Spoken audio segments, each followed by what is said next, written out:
This is Thomas, a.k.a. a Mad Painter. I'd like you to join me Monday nights, 10 p.m. Eastern Standard Time for Open Canvas. Don't forget to bring an open mind. Yes, folks, that's right. Bring an open mind to an open canvas. Again, that is Monday nights, 10 p.m. Eastern. UFOs to government corruption. This is Revolution Radio, freedomslips.com. You don't need to expect us. We're already here. We did not engage in conflict that was out of line with our mission. Is it disloyalty? Is it sedition? Is it treason to oppose the hands of tyranny? Never! I will never send troops anywhere on a mission of that kind without telling them that if somebody shoots at them, they can darn well shoot back. I know not what course others may take, but as for me, give me liberty! Oh, give me death! A dark cloud is finally lifting across the world as U.S. military intelligence and their global partners are destroying the deep state criminal power structure that has ruled over our planet for hundreds of years. We are free with the God-given right, and we shall not yield that right to any power on earth. Hi, I'm Scott McKay. The world is at, and I am your host on The Tipping Point on Revolution Radio, where every Monday from 8 to 10 p.m. Eastern, we bring you the latest in this ensuing takedown of this global criminal empire. That's an image of strength. You'll get the raw, hard truth here on The Tipping Point, so come join us Mondays, 8 to 10 p.m. Eastern in Studio B at revolution.radio.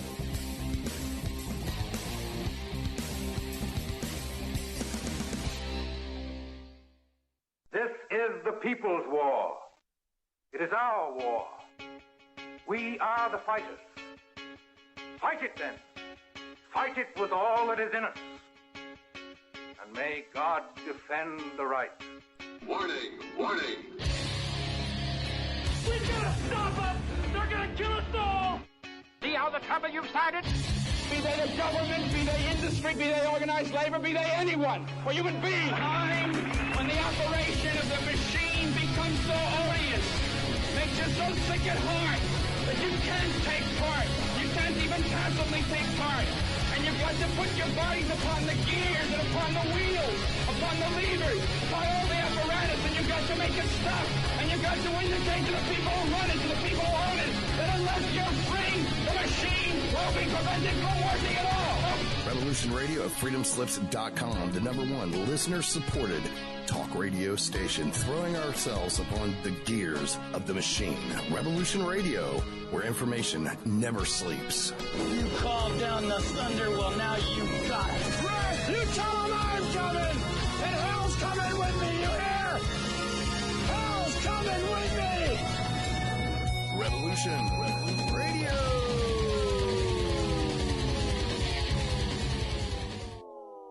Adapt 2030 Mini Ice Age Conversations covers changes in our climate due to a new and intensifying grand solar minimum.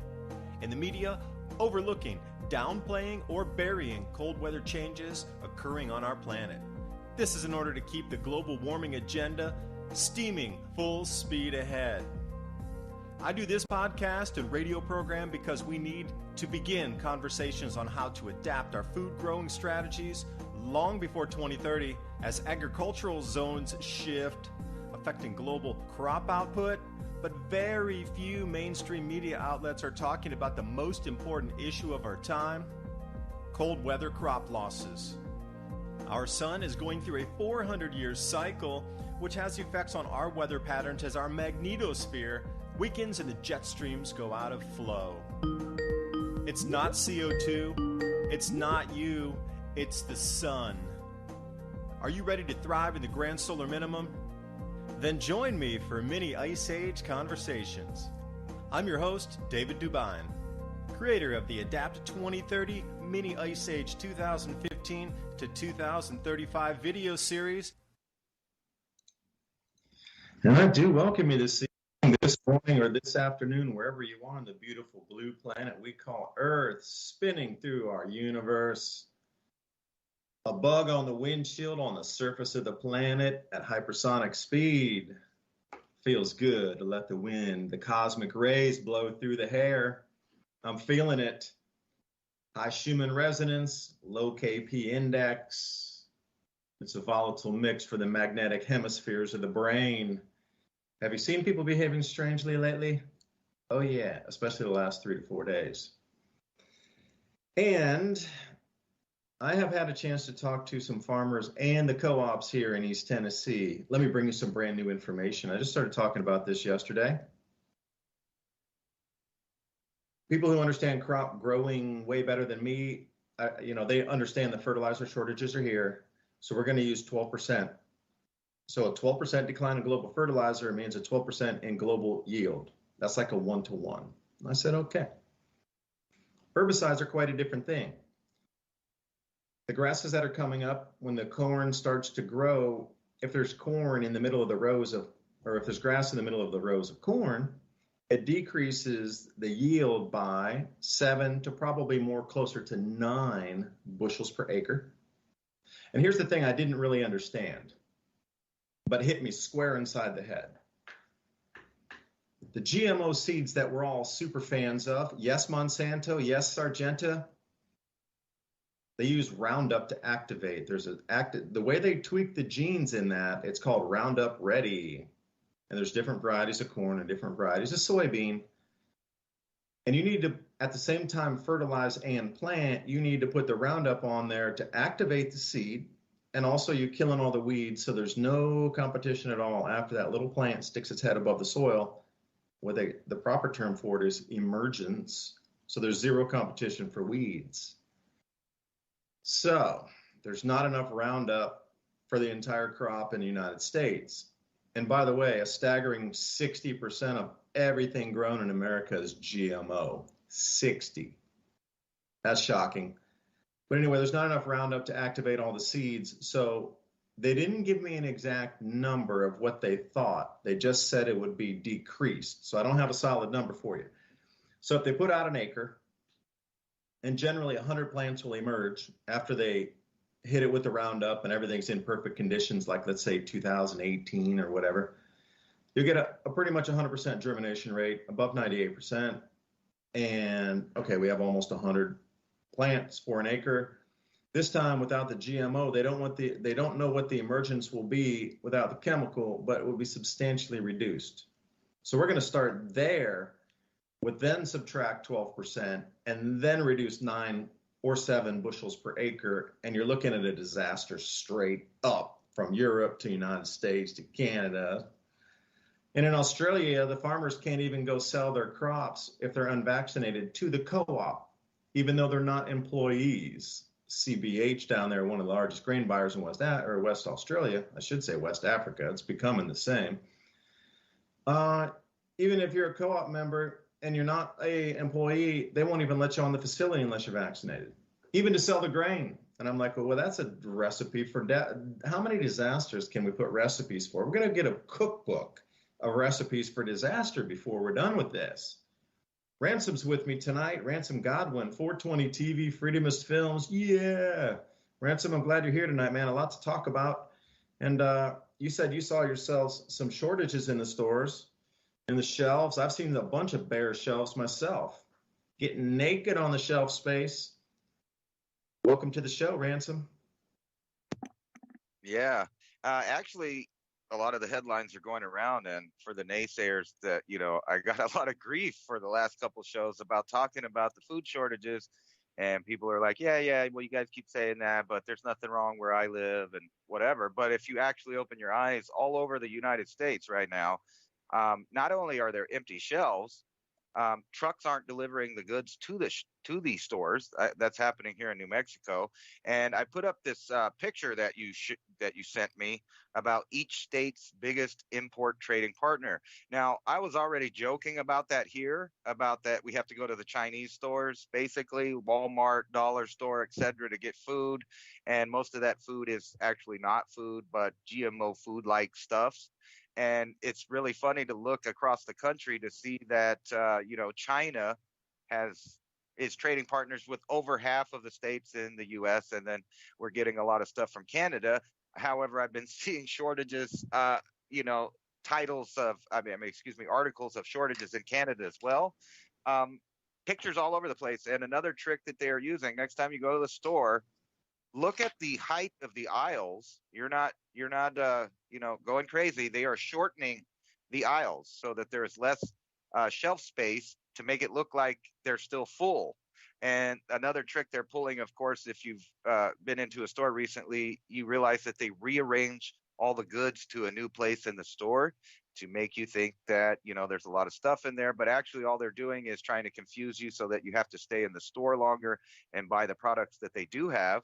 But right now, it's funny that if you remember last week, you were kind of talking about the potato shortages in Japan. And here's an article from MSN News. A growing global potato shortage is affecting French fries, just like you were talking about, from Japan to Kenya. And I expect to see this increasing as countries start to save their own food for themselves, as they realize that the global supply chain is designed to stop here this year. And the president's getting a lot of grief about that because people are actually starting to feel it. Plus, inflation is the highest it's been since the early 80s, at the end of kind of the Carter era, when gasoline was so expensive that there were lines. And I expect to see that continuing this year. And it's ironic that these fads keep going, and it plays into the cycles of the weather. And as you can see, if you go to like Drudge Report, you'll see articles about the hottest temperatures here and there, and very little about the coldest temperature records that we're having. Blizzards all over the place, increased ice pack on both poles. They are completely denying the reality of it, and it's crazy. And according to the World Economic Forum, the pandemic is no longer the issue with the world, but it is climate change. And I knew you saw that coming. And you can see a lot of trends from country to country where they're transitioning from this pandemic lockdown to what's going to be called a climate change lockdown. And that's to protect the planet from who? From you, because you are the bad guy. You are the eater. And that's where we're at. It's a sad state of things. And I'm going to show the audience. I have several articles lined up that show shortages from coast to coast, empty shelves. And, 1 week it'll be there, the next week it won't.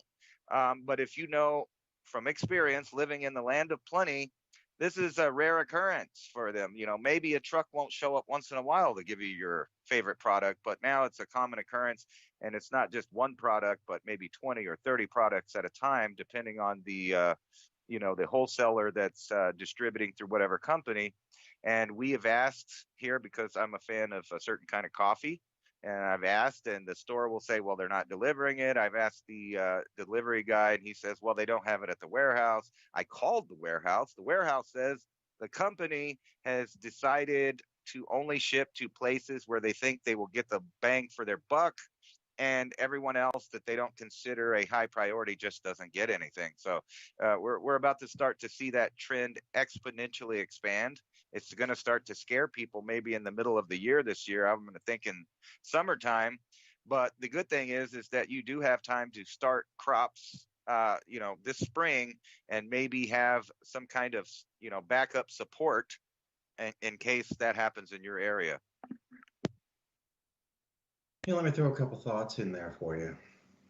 I was over at Sam's Club this week because they have a much cheaper, and I say when it's cheaper, a less expensive meat selection than Costco. So if you're going to go to either of those, you're going to want to go to Sam's for the meat because it's cheaper than it is over at Costco. And also, since you have to pay a membership fee, those are going to be some of the last places in America to have food when other stores have run out. Both of those stores were well stocked. I didn't see gaps in anything at this time. But one thing, curiously, since you mentioned shelf heights, down near the meat aisle, what they were doing is putting in this super gigantic thing, and it kind of messed up all the feng shui in the area because everything's kind of low, right around chest height is the tallest it gets in those meat aisle areas, so you can see over into everything. And they put this giant monstrosity thing that was so out of place, it just didn't seem like, and now you're bringing it up, but this thing was like well above my head. This thing had to have been 7 foot tall, big giant white thing that had all these unbelievable illuminated lights in there. And they were just starting even to put the price tags and put the shelves in to even stock the thing. So just a day or two ago, something brand new in the store that wasn't even filled up yet. But when you look at it, the height of it makes me wonder if they're trying to signal that Supergiant thing is probably going to be the most well-stocked meat thing that you could see from the entire store. Like, oh, look at that giant glowing, spotlight, like the old movies or something when they had put the spotlights in the air.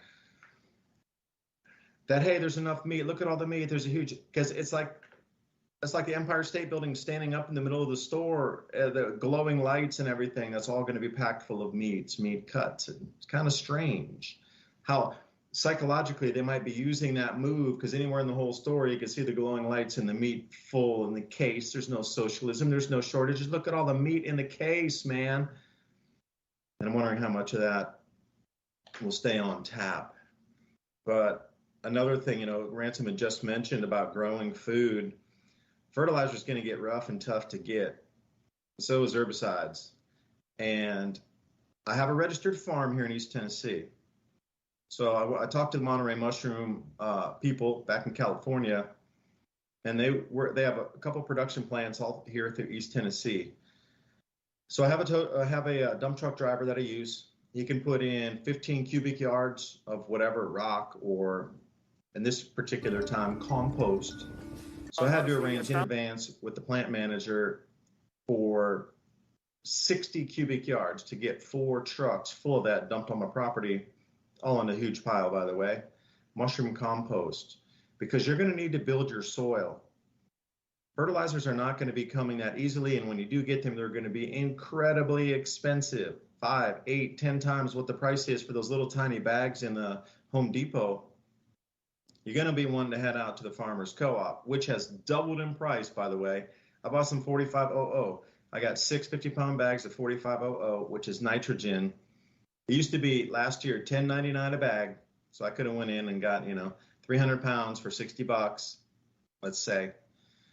And this time it was $18.99, and I was only allowed to buy 5 bags. And then I knew the guy, and I said, well, hey, man, can I get another bag? I was here last year. I need this much to do my farm. And I remember you, because I go in there all the time. And it's another thing about, showing your face, talking to the people, and let them know that you are a part of the community, that you live around there, that you're not somebody like driving through Florida and then just picking up a couple bags of fertilizer to take to another state or something. Make sure you're in tune with your community, that they know you, that you're a part there, that you're, growing stuff, and ask a few questions about whatever's in there. We had to end up getting this stuff called Blue Coat, and I highly suggest anybody pick this up.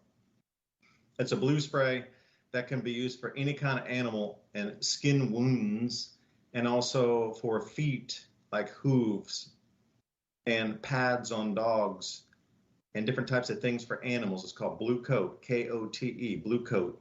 And it's an antibacterial spray that sticks on farm animals. Now, not suggested to use on human, but anything, factoid, here's a fun fact for you. Neosporin was originally developed for cats. Well, now it's made it over into the human realm. There's an enormous amount of things like Ransom and I have talked ad nauseum about that you can use from, the biological side, being a biological entity, a living, breathing organism that functions similar to with skin as many things across the planet. That things like that would be good for an antibacterial, and not medical advice.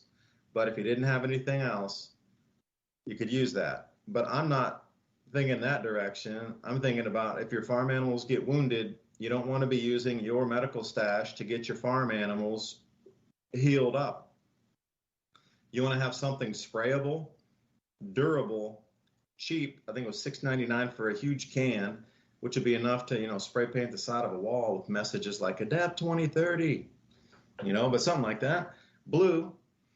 And my highest message is you're going to have to build your soil, because, it's going to come down to we're going to be going to victory gardens once again. And I love that idea, self-sufficiency in gardening and community.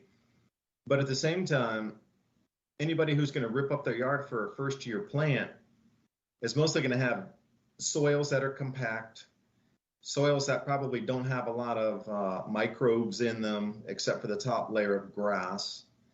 So when you have that rectangle to put out your garden and you till it up whatever way you do, even if you go with no plant and you do microgreen kind of style, you are still going to have soil that's loose enough for those roots to get down in there and microbes at the bottom so the nutrients can uptake more efficiently. That's going to take a year or so to build at least the first year of soils that your garden can be much more effective. And then you're going to need to start to think about natural fertilizers, composting. I've been talking to a chicken plant. They got 6 chicken houses down here. And I'm trying to roust up a couple tons of chicken manure. In addition to the 12 tons of compost that we just got put back in the back, and then start to do a real nice mix with that, and then put in something called soil builder, which is really, really, really broken down wood chips. It's almost like silk fine broken down wood powder, where it's not turned into just dust yet. It still has some real fine, fiber in there. And then you mix that, and it creates the loamy, really nutrient-dense, microbial-dense soils to get your garden kicked off. But in the interim between that point of you having a viable soil garden where you've built your soil, living soils that can continue to regenerate year after year, you're going to have to go with the fertilizer first. And the reason I bought all the nitrogen fertilizer is I have all these fruit trees out there. And in addition to the algae that I'm scraping off my neighbor's pond, I'm going to use that and the nitrogen, and we're going to do some of the compost, and we're going to lay it on thick and heavy and try to get those trees nutrient rich, in addition to everything we used when we planted them with the mycorrhiza, the kelp, the seashells, and a bunch of other things, worm castings, all this stuff to build in to try to get the second year of incredible. I want to get the immune system up on these plants. So you're going to have to think, and I'm not really trying to use that much chemical either. I really want to do it more natural way, and we are definitely going to swing that pendulum back to the more natural way. So if you can get near the Amish farm and learn a little techniques from them, there's a ton of videos out there to show you how to do it. It just requires a few tarps. Keep that as air-free as you can so the anaerobic digestion occurs. And you want that breakdown, you want that heat, you need that to decompose. And it's all been done before. So it's not like you're rewriting a book from scratch. But, not a lot of people are thinking about building the soils. They're thinking, oh, I'm going to use some fertilizer and I'll grow a great garden. Even if you have the fertilizer and you have really compact soil, you're not going to get much yield out of that. You need to fluff up your soil so the roots can penetrate. And Ransom, I know you can speak at that because you were talking about your own urban garden in there. And when you first started the first year, how was the soil compared to now? But think about the implements going into that. Everything, all the farm tools, anything you want to buy for gardening, that's double price. Go to Lowe's, go to Home Depot. No, don't go there. Go to estate sales. Pick that stuff up. All your farm implements that you're going to get at a box store are double the price they were last year. And the fertilizers, herbicides, they're going to run like a scalded dog. They'll still have that in supply, but it's going to bankrupt you to get like a 5-pound bag of something. You'll be paying for a 5-pound bag what I would get a 50-pound bag for, but you're going to pay 5 times as much. You might be paying, really, and I'm not even joking at this, you might be paying $30, $40 for a 5-pound bag of fertilizer by the midsummer this year. So you got to put that in consideration on what you want to do with natural soil building. So Ransom, I'll leave it at there, but I got a few more stories about visiting the co-op and what they told me about raw food warehouses and different stuff, but let you chime in there on that. And I know you got something to say. Yeah. Well, I learned a few tricks from different people that are doing permaculture. Part of it is a lot of people that garden tend to trim everything out of it and try to start new with some new, soil that they bought at the store. But they're not realizing that a lot of the nutrients that they didn't eat and all of the dead plants that grew, they could have chopped that down and just put it right back into the garden, which is what I've done. And you can see, literally look at the soil after a year and tell that it's been depleted by the food that you've grown. So you have to, put new nutrients in there, or your food is going to become just like the stuff at the store where the soil has been depleted. So we've been actually adding things like, stuff from the dinner table, plant material and things like that usually would go in the garbage. Of course, a lot of people compost, but just throwing the stuff in there, not only do you get a lot of, volunteer plants that you didn't actually plant or plan for, but you also put all of those nutrients back in the soil. And if you're cutting the plants, at the soil level and not pulling up the roots is another mistake that people do, is they pull the roots out of the plants when they're dead and they just pull it up to make their garden clean. That's a no-no. You go ahead and leave all of the plant material in there for the next year. But I did have a question for you, because a lot of people are thinking they live in farm areas and, they constantly see manure getting spread and they think that, that's going to last forever. But what happens when the people that have manure in those areas that are really, agriculture areas, start realizing that other places don't have it? Well, what's going to happen is they're going to start stockpiling it and selling it, and it's not going to be so prevalent in your area anymore because they're going to be selling it to other areas, which means that the smaller farms and the people that depend on the excess of manure from chickens and cows are not going to just get that for free anymore or at a low cost. It's going to become gold here soon, because most of the agriculture that the commercial farms are using, there's nowhere near enough manure to spread for people that are getting food from those, for the masses. And that might work if you're on a small farm and you own your cattle and you own your chickens and you only have a little bit of land. But those big farms, those big agricultural farms, are going to run out of it soon, because there's a shortage of the animals themselves for food. So if the food animals are shrinking, so is the manure. And then where are you left here in a little while when the manure is actually being sold to the bigger corporations? And I have another question for you too. How prevalent is it that we're in an age of, I'm going to call it genetic pollution, from everything from our foods now to human beings are now being genetically altered? We're kind of going into a new era where some of the old tricks may not work anymore. And it's funny that you bring up Roundup, because, what an ironic name for that in the time that we're going in, where governments are talking about locking people up at the same time as we're having food shortages. Is the food, it's Roundup ready, but evidently so are the people are Roundup ready. We're just round them up. And then, that solves a little bit of the eaters problem from the globalist point of view, because we all know that they're trying to reduce the population. And I kind of wanted to get into a conspiracy theory, but I'll hold off on that to the second half of the show. And it's a lot to do with genetic engineering, blood. As you know, that there's a blood shortage worldwide, and they don't really tell the people why there's a blood shortage. It's not that there's not enough people giving blood. It's that the corporations that do blood transfusions and other things, there's a certain kind of blood out there that they don't want anymore. And so that makes the market shrink for the sources of blood. And we'll get into that. I have a whole conspiracy theory linking the Georgia Guidestones, the world reduction in population and blood types, and our current pandemic. And they it is a conspiracy theory, but it does seem to fit in. We'll get into that in a minute. But to the point about the manure. Can I jump in there, Ransom, for a second? Absolutely.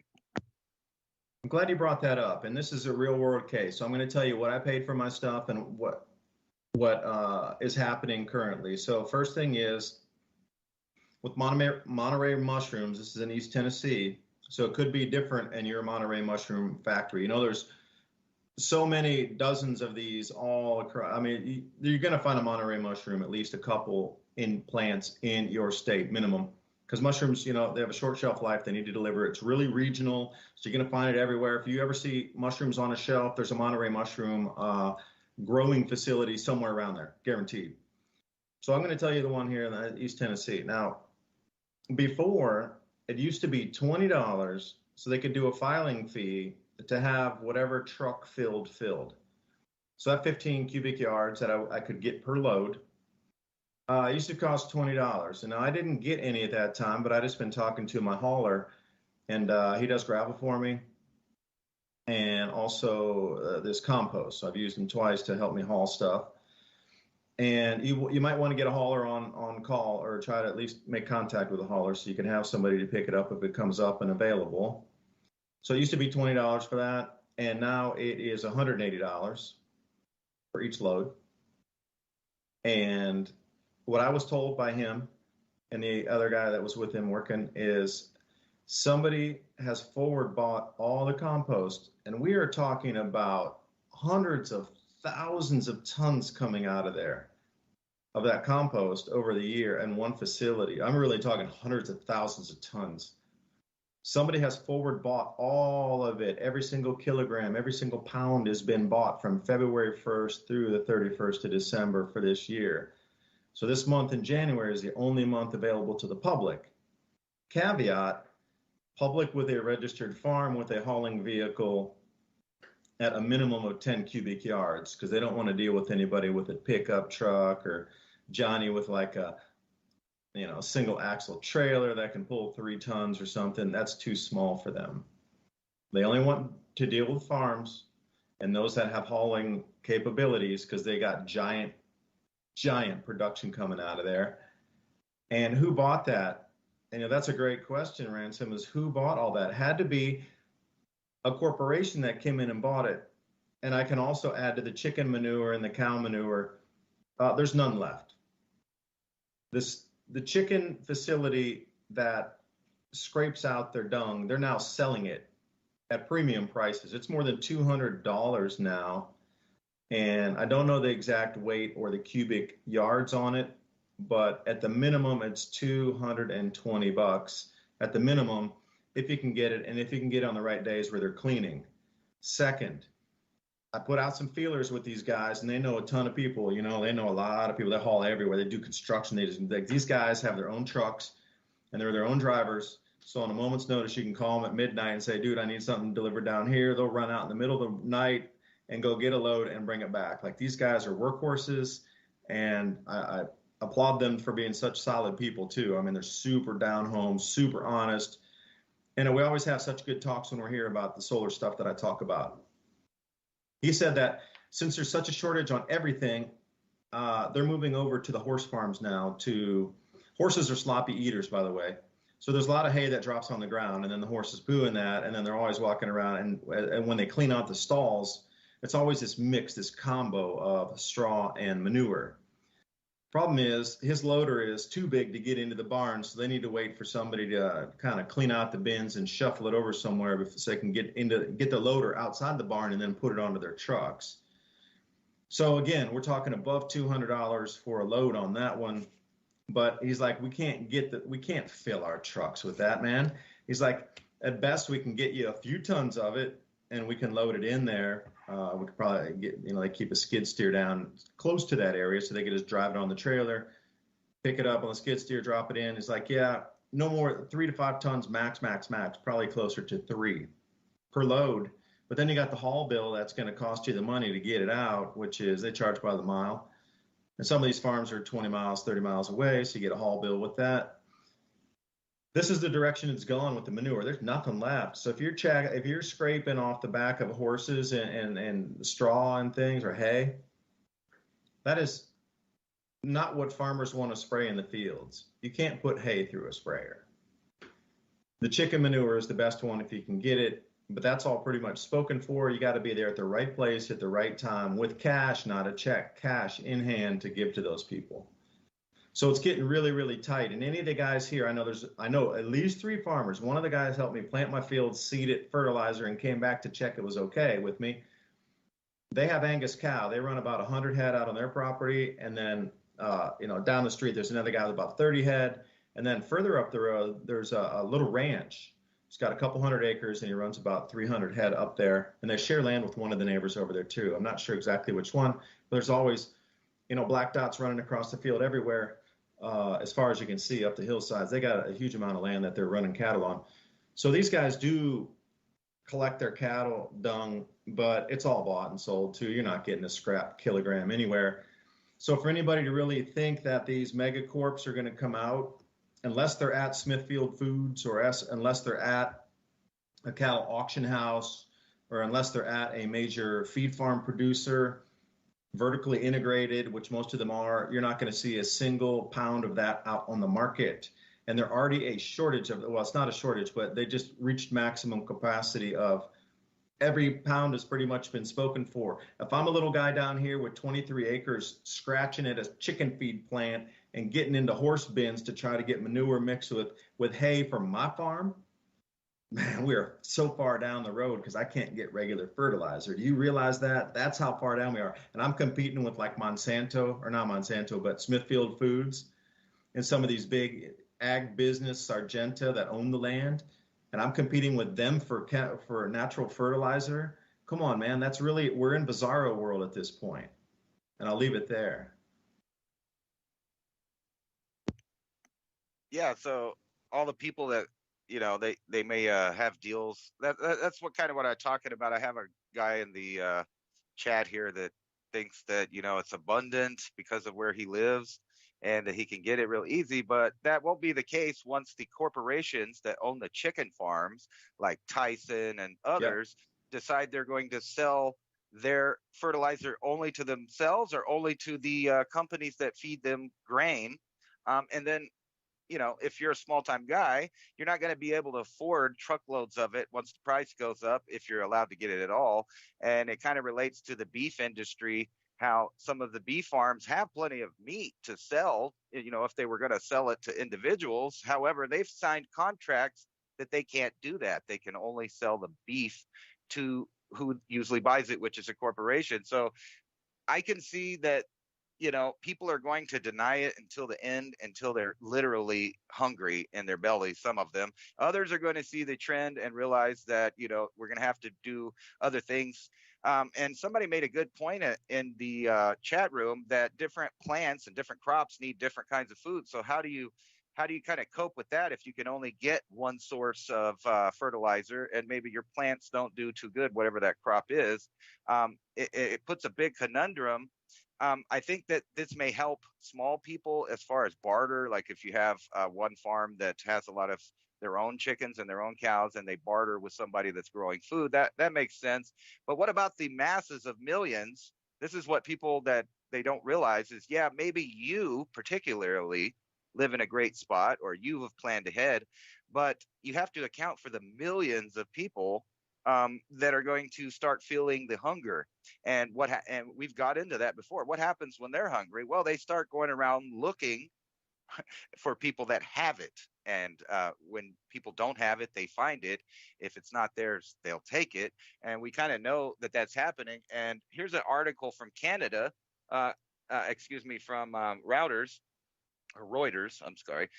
Canada drops vaccine mandate for its truckers after pressure from industry. Well, what was that pressure? The pressure they did drop it. I didn't know that. They dropped it, did they? Yeah, well, they had to because they were already about to start feeling the effects of the supply chain disruption. And they had to because with all their draconian stuff that's going on, they can't really get away with that if people are hungry in the now. And I know a lot of people are stuck thinking in the right now. And the problem is that doesn't really work out for the future. But so they've dropped it. So truckers can drive around now.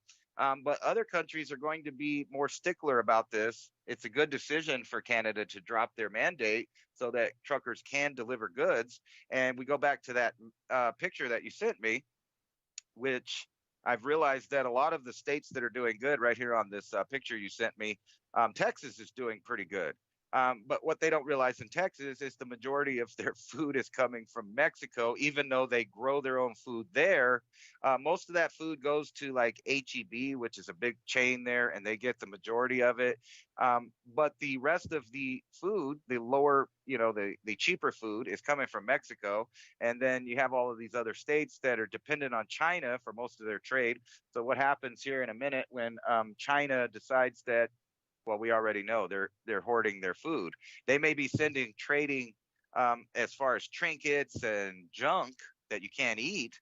But what happens to all these states when they cut the produce and I'm going to go ahead and say gross meat from China because I've had some of it. It doesn't quite taste like the beef from here. What's going to happen when these other countries cut off their supplies? It leaves all these states with empty shelves. And I wanted to show everybody this too. Article. Let's see here if I get rid of that. There's also an article talking about schools and grocery stores and how, half of the people aren't showing up. They're not showing up to the grocery stores because there's not that much work, because not that many trucks are coming. And if they're cutting hours on the people that work at the grocery stores that are mostly minimum wage workers, you imagine how much stuff is not coming because they don't need those workers. And then you add into it all of these different companies that are deciding to use AI instead of hiring people, which is happening from coast to coast. A lot of companies are bragging about how they could stock the shelves with a robot. It does 5 people's jobs for them. Let's see here. And here's this article from AP. Teachers confront half-empty classrooms. But if you go into the article, it starts talking about how grocery stores from coast to coast, people are not showing up to work because their company has been cutting their hours because they're not needed, because not enough products are coming in. And this is just the beginning of the avalanche here.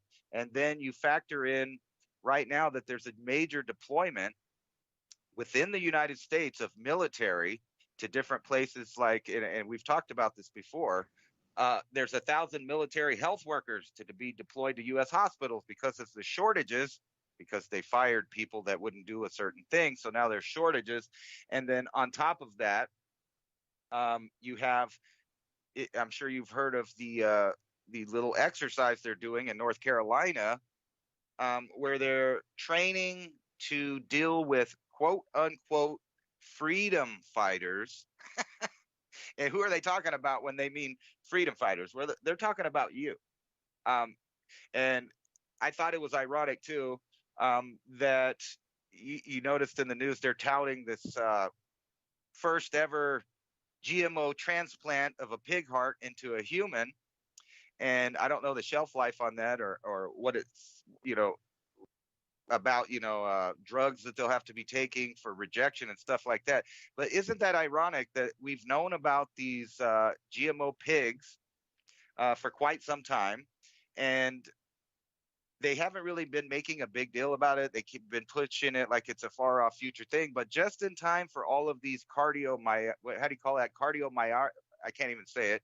Myocarditis. Yes, there you go. The heart problems a lot of people are having, just in time. Don't worry about it. We have GMO pigs. And how long is it until it's okay, because there's GMO other products in your food chain, that they start using the remnants of these animals to go in the food? That's just a question. But food shortages, right? How would you deal with that? First of all, our administration right now is kind of declaring a large portion of the population in a bad light, kind of as a domestic terrorist, from teachers complaining about how their students, their children are being taught at the school.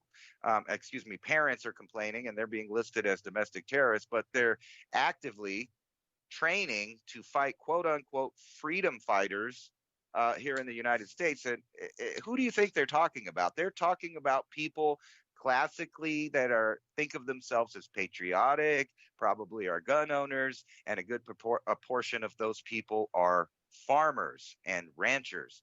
So if a certain portion of the population, those people that could be giving you manure and things like that, are all of a sudden worried about their federal government, how much do you think that they'll be participating in the economy when they're busy giving up their inheritance or their life savings to protect themselves against legal action from their own government? That's just a question that I have. We're getting into a really weird time where they're going out of their way to split the population into 2 groups. And I hate to say it, one group is going to have the majority of the have-nots, and the people that have are going to be subject to having their property and their resources and their produce taken away from them for the greater good. What do you think about that?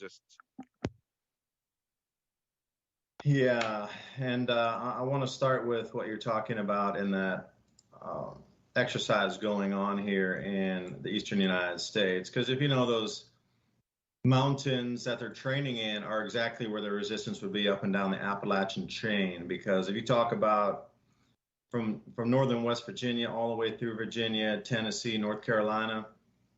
I mean, shoot, these are some of the most rugged mountains, and people that have been here for so long and know it, and it's way more densely populated in these mountains in a more rural fashion where it's more spread out of density versus like places in Colorado where, there's ski towns and things, but it's all right there.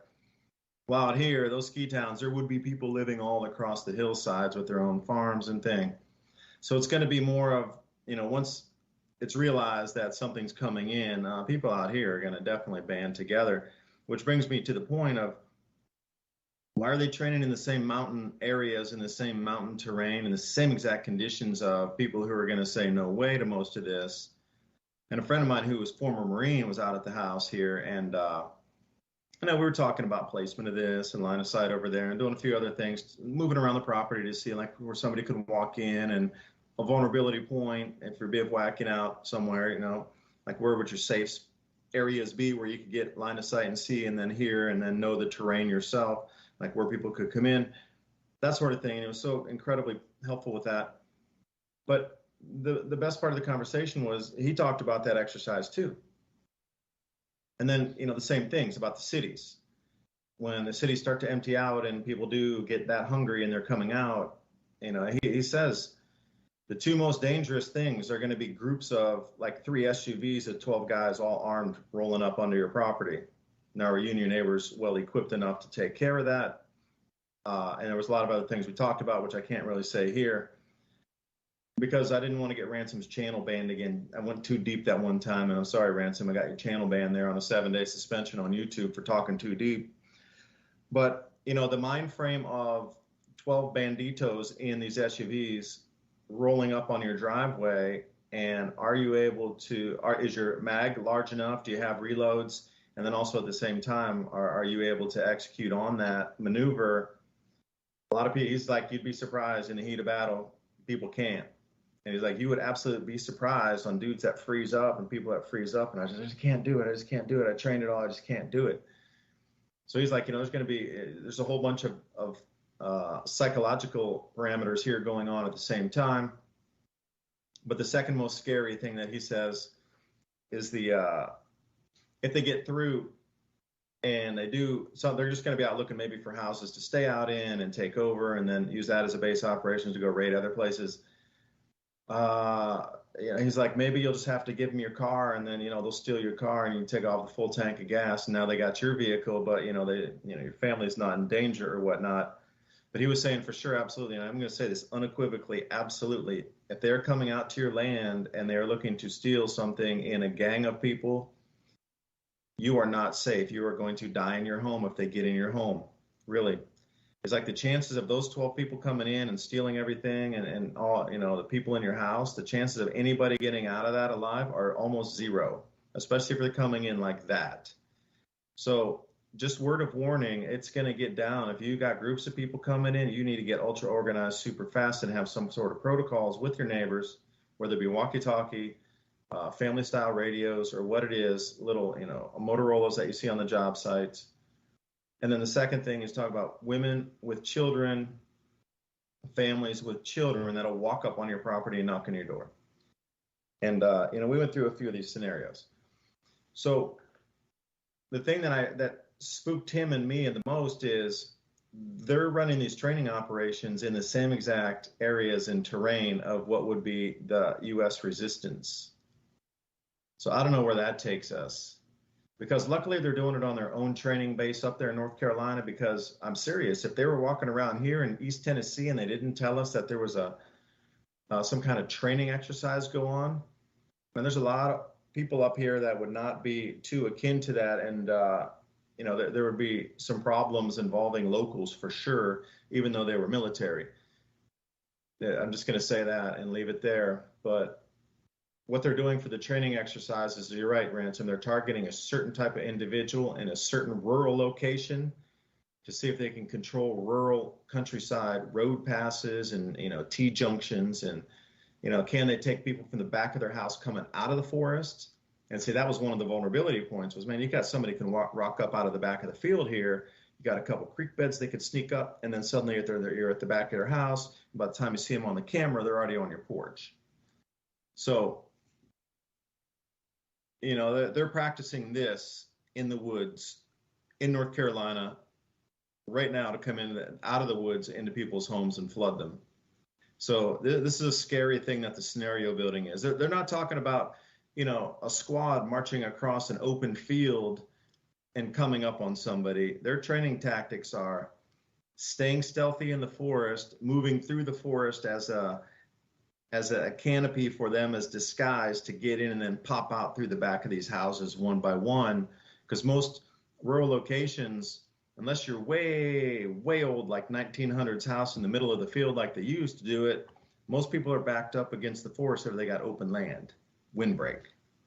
So, you know, it's a little unnerving to see what kind of exercises they're doing. And also another thing they're training with is rapid deployment of helicopters on fields, of all things, to land in and drop a squad like they would do in Vietnam, but rolling in on U.S. farm fields right in front of houses and catching everybody off guard with like 3 to 4 helicopters dropping in, and everybody's jumping out at the same time and then taking over a target, setting up a perimeter. And then at that point, they're just roping off, going house to house to house over 80 or 100 acres, and they just clean 5 houses and they're moving on to the next one. Hopefully the neighbors will have been alerted to that. But those helicopters, they got the LiDAR, man, they got the Gatling guns, and they got everything that can see you in heat seeking and, you know, any kind of thermal imaging, canopy imaging, LiDAR that goes through the actual canopy. And they're taking it hard hitting when they're coming into an area to land everybody out. This is what they're training. They're not whatever you're getting the news release for. That's not it. I'm getting it from a Marine himself telling me what kind of training they're doing up there. And that's downright scary is what it is. And I'll leave it there. That's funny because I've absolutely seen this exercise done. And also I happened to be neighbors to a Marine at Andrews Air Force Base. And he routinely went to exercises in several different places. One of them is near Washington, D.C., where they have a town set up with a Christian church, subway, all kinds of stuff, a grocery store, yada, yada. Small American town. They've been practicing this for over a decade. I've actually got to see what you were talking about the fast deployment in a field near Fort Chaffee Army Base in Fort Smith, Arkansas. I just happened to be out there, and that happened to be another place where they have a mock American town with Christian churches, schools, etc., so that they could practice. And you got to think, in the first place, if you remember in the 80s, we called what's now called Al-Qaeda freedom fighters when they were fighting the Russians, and they were good guys for us. And then later we called them terrorists. But just think about the idea that the U.S. military from the Pentagon is openly saying that they are practicing warfare against so-called freedom fighters. Well, if those people are freedom fighters, then which side is the good guys and the bad guys? I'm just asking you. Why would they term it that way? And if you're fighting against freedom fighters, you're necessarily fighting against freedom. I mean, just think about that. But it is those kind of people out in the rural areas that they're targeting. And what do they call it? Flyover country. It's blatantly obvious that the federal government of the United States has deemed its own citizens as a risk. And I wanted to show everybody this article here. See if I can get to it. Thousands of federal inmates to be released under the 2018 law. What year will they be released? Well, right now, March 22nd, I think, is their planned date to release these thousands of people out there. And a lot of them may or may not be associated with certain groups that you would call militias and things. So they're setting a scenario up, and they've been using this January 6th as their proof. And if you've looked into that, they are still claiming that 4 police officers died when actually one of them had a heart attack. 2 of them, I think one of them died of a cancer, and none of them died at the January 6th thing. It's all irrelevant. It's a big kind of right in your face lie. But they want the American people to feel like and fear their fellow citizens, the ones that you would normally think you were going to rely on in case we were invaded or some kind of catastrophe happened.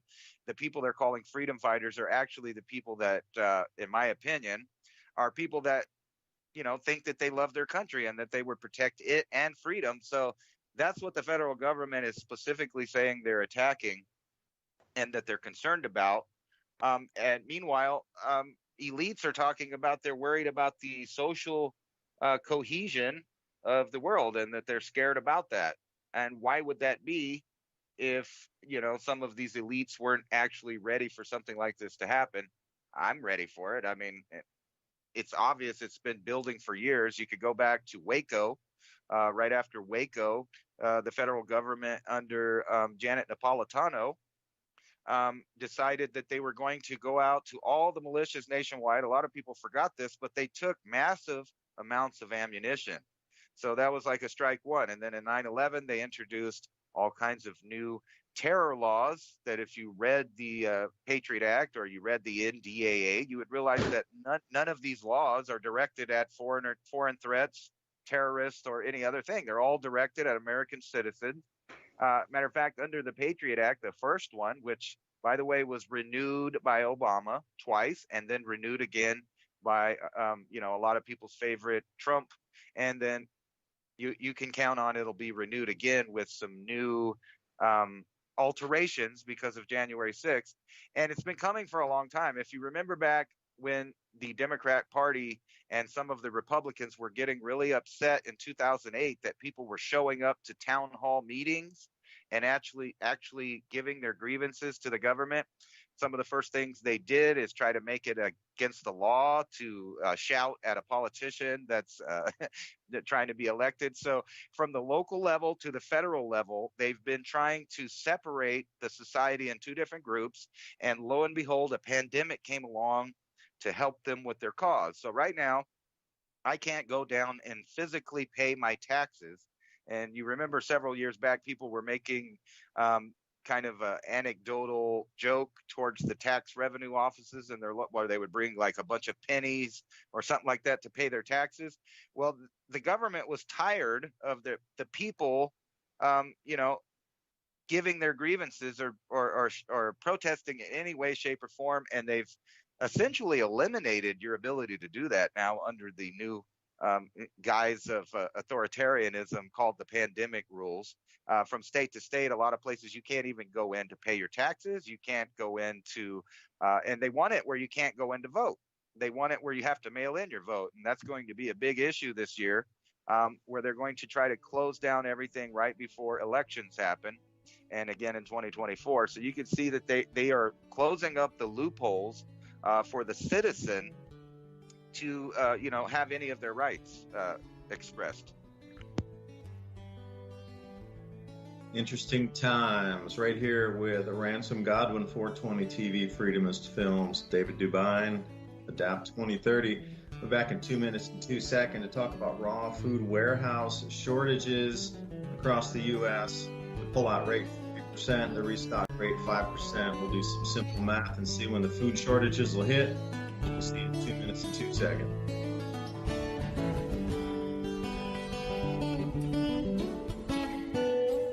Revolution Radio at freedomslips.com, and we'll be right back after this message.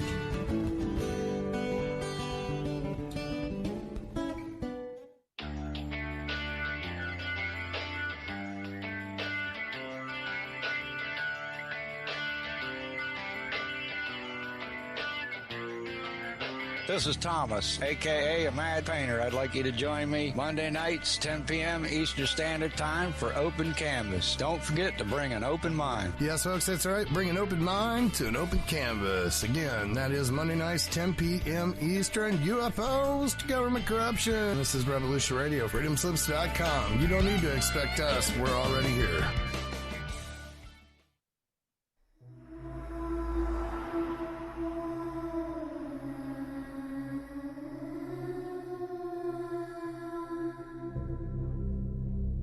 Are you interested in the paranormal? Murder mystery? real natural law. You enjoy interviews with amazing guests? Then join Crypt Rick every Monday night, 6 p.m. Eastern Standard Time, right here on Revolution Radio. Studio A, freedomslips.com. Crypt Rick's Hybrid Thinking. Welcome to the Crypt.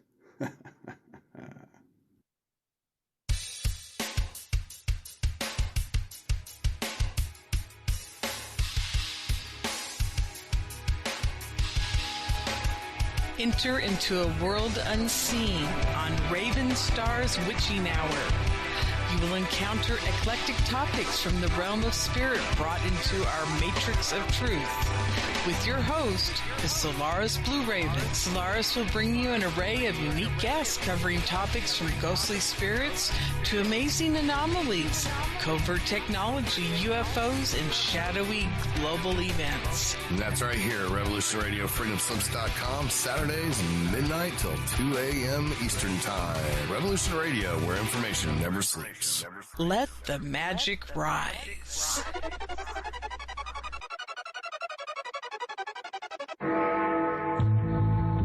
Galactic Interstellar Council on Revolution Radio Studio A, Fridays at 2 p.m. Eastern. Join us as we traverse the starseed paradigm, as expressed in the time-space continuum that we know as the divine expression of love and light.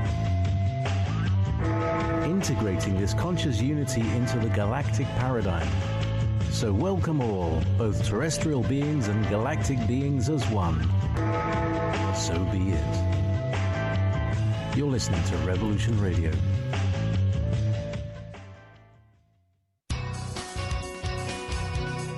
Thank you for listening to Revolution Radio at freedomslips.com. Any commercial advertising you may hear in this program is of the sole discretion and benefit of the host of whose program you are listening to. Revolution Radio does not endorse any commercial products, nor does it accept monetary compensation for on-air advertising of commercial products, nor will it ever. We are and shall remain 100% listener supported. Any product advertising on this program are considered used at buyer risk, and Revolution Radio shall not be held liable for any claims or damages received from any product advertised within this program. Revolution Radio, where information never sleeps.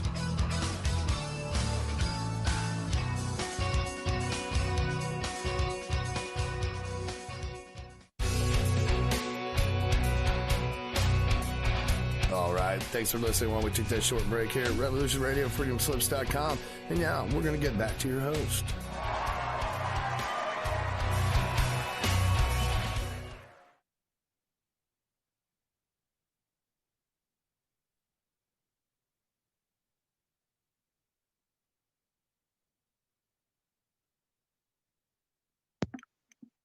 Back. And welcome back to the second hour of Mini Ice Age Conversations. Your host, David Dubine. Thanks, Ransom, for picking that up. I wanted to say thanks to Revolution Radio for allowing us to talk tonight, because a lot of these things that we're trying to say are coming in, the narrative spin through 2022, it's kind of, we're putting out a tapestry here of things that are going to manifest, but with the elections coming up, they're going to try to obfuscate all the way through the election, and then everything's going to blindside most people in December. But, you know, for Ransom and I to talk about these things that are inbound and occurring at the moment, you might want to protect your families and things. Can't do that without freedom of speech. And you can see on YouTube how tiptoey we might need to be to talk about the same issues. You couldn't really go in depth. So if you appreciate free speech and, you know, conversations like this with Ransom and myself, consider a donation right here, top of the nav bar. Revolution Radio Studio A, freedomslips.com. Freedomslips.com. That's where you want to go. Now, before the break, Ransom was talking along with myself, these training exercises going on in the North Carolina mountains, obviously directed at that sort of training for the purpose of moving through the Appalachian Range, trying to, you know, flush out or take over areas of what would be considered people who do not agree with most things going on at the moment. want a little more autonomy, want to get back to, what was expected of quote unquote a free nation. But a lot of it has to do with food. I'm going to say almost everything going on right now has to do with food and the inavailability of food that will be coming, along with the shocking price rises that will be here. And where does this begin? Okay, so if you're planting something in the field this year, they have the herbicide shortages, the fertilizer shortages, and that's going to decrease yields itself. So at the end of the year, we're not going to grow as much as we did, and prices will rise on that. But here's kind of the wild card that not a lot of people are delving into, looking into deeply: the raw food storage warehouses across the United States. Now, most people understand the strategic oil reserves in the U.S. 750 million barrels of oil are set aside in case we get cut off in a war, that there's still that many barrels of oil. It would be instant rationing until they got the refineries up pumping, and hopefully Biden would reopen the pipelines and we'd have oil flow again and we could bring the price down. There's also something called the Strategic Food Reserve. China has one, America has one, every country has one of these that's large enough to support and keep it stocked in a nation. So these are what the term of it is, raw food storage warehouses. Now, there's 800 main facilities in the U.S. spread out. So think about that. We got 50 states and 800 of these facilities. So you can do the math and see that there's a certain amount allotted per state. Obviously, California is going to have more up and down because they do more agricultural production than somewhere perhaps up in the middle of Vermont. Just saying. It's not going to be equal. Texas is going to have quite a few more. Again, when we're looking at the ranching and the beef production, Kansas, that's going to be on the wheat side. But they try to balance this through the 800 warehouses. It's like frozen butter, the chicken, the beef, everything. Now, over the last decades, since the 1940s, it's been pretty good to stabilize the inputs with the outputs because the supply chains were functioning perfectly. And what's happening now, though, the warehouses are drawing down 40% faster than they have been ever in recorded time since these were put up after World War II. Fastest drawdown ever at 40% more than any time ever. But the replenishment rate is 5 to 8 to 10%. They don't have an exact number. It's somewhere between 5 and 10. So anybody can do simple math, or if you want your bathtub, if you pull the main plug and it starts spinning and you turn your faucet onto just a trickle, it doesn't take long before the outflows outpace the inflows. So what that means is when these food warehouses get really thin on food or run out to the 0 point, that is the stored food that was in America. Now, there's a bidding war going on where people are starting to pay way more for food as well. Like the Chinese will pay anything to get the food. And you have to wonder, American farmers, they're scraping bin bottoms already. What's going to be left, and will they sell it to China or will they leave it inside the United States? Story goes, and you can check me on this one, fact checkers, Great Potato Famine in Ireland. They exported potatoes while people were starving to death along the road. They exported food grown, not just potatoes, but other foodstuffs grown for the crown, and ran people over and used the army to move them out of the way in not such a nice way. There were no human rights laws back then. So the people starving to death on the side of the roads were being run over, pushed, stabbed, shot by the army trying to get the food out for export to higher bidders and sellers, or I should say buyers, with foreign reserves. And you saw that already in a chapter in history. And what makes you think it wouldn't repeat this time here? When the food stores are gone, that's it. So where does that leave us, Ransom, do you think? Talking about these raw food storage warehouses. I did a couple videos on this already. That's the reason I can talk to it.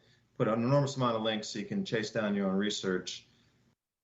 And I just don't know how they're going to get replenished so fast or topped off, if you will, if there's just so many supply chain shortages from the ships sitting off that have a lot of the base chemicals for fertilizers off California. They should give precedence to those ships, by the way. And then everything else is breaking down seemingly on purpose. It seems like it's fully planned for the breakdown of the supply chains And you can already see the next chess piece moving on the board. Oh, let me move over this. We're going to take away the raw food supply. We're not going to replenish this. Fertilizer shortage over there. Okay, your move. Okay, oh, I'm going to take out the herbicides too. Okay, oh, you know what? I'm going to trump you on that because there's going to be no farm machinery repair parts. Bam. You know, you can look everywhere you look at it. I don't care where you look. Oh, and high oil prices. Ooh, I'll take that rook. Thanks. And it's playing out like this, and you can see it already in advance. What are you thinking? Well, you know, I'm not a scientist. I don't know this stuff, but I can read stuff. And, you know, like when I'm looking at this article here from the World Bank, food security and COVID-19, and they go into how in the year 2022, this, you know, fad is going to continue and possibly beyond. And what it's talking about is many countries facing growing levels of acute food insecurity, revising years of development, even before COVID. So there was already a problem with the disrupted supply chains, and what they call chronic and acute hunger were already on the rise due to various factors, including conflicts, socio-economical condition, natural hazards, and of course, climate change and pests, even though most of those pests are the same things that they're telling you from these same groups to eat. And now they're talking about how the pandemic will severely and widespread increase the global food insecurity. And then you can flip over here to the UN. Oh, wait, what? Brent, I'm going to stop. What's the actual title of that report there, and where did it come from? I'm writing this down on a note myself right now. Okay, this is from the Food Security and COVID-19 is the title. It's from the World Bank. Here, let me show that to everybody there. I thought I was already, but anyway, that's one of them. And it goes into, you know, how we already had a problem in 2021, 17% higher than January right now, into the year of corn, wheat prices up. But they're talking about, don't worry, you can eat rice. You know, rice is down as far as prices, but, you know, rice is traditionally the thing that you would give people in a starving conditions. And here's another one. This one's actually an older one, and I'm sure there's an updated version of this from the United Nations Food Systems Summit of 2021, where they go in to how 2021 was going to be a bad year for world hunger. And then they're talking about their outlook for years to come and adding in pretty much, it seems like some of the same people wrote this because they put in climate change every time as a major source of hunger. But this trend is going to continue because it's all planned out already. You can see from some of these, you know, global organizations that they've been planning for years for food problems to be prevalent in most of the third world. But what people don't realize is a lot of grain and supplies and things like that actually come from third world countries. So even in a first world country, you're going to be feeling the supply chain problems. And of course, it's going to be in areas. You know, certain areas can't grow anything. You could go to desert places that just don't grow anything. They have to import stuff. People in small countries, island nations and things like that are importing stuff. And if the main countries like China, Russia, the United States, and other producers start to hold on to their own supplies, like you were talking about, that puts a lot of pressure on some of these countries that rely on imports. And then you add in lockdowns and mandates, further restricting people's ability to move around and gather their own resources. And I think this is all coming into a weird future in relation to population reduction. Now, I have a weird little theory. If you want to hear it, it's kind of woo-woo, and it may be, you know, a little on and a little off there. But you know as well as I do, I'm sure you've read the Georgia Guidestones and how they I visited them too out in Georgia. Yeah. So what's it say there? Let me show this to everybody. So if you look up here in all kinds of languages, I'm showing them the Georgia Guidestone. And it's way out. Lorenzo, let me describe it to you. Like if you're going down to, as if you're going down to Atlanta, and you know major highways are flowing, and you need to turn east. Head about 2 hours through the chicken farming area, And you'll eventually come up to this place, but it's just a thing on a field by itself in the middle of nowhere on a negative energy vortex portal.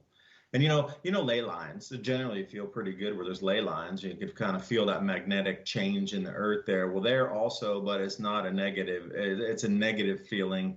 You just don't feel comfortable there is all I'm going to say. Just as you went on a ley line where people go and meditate and whatnot.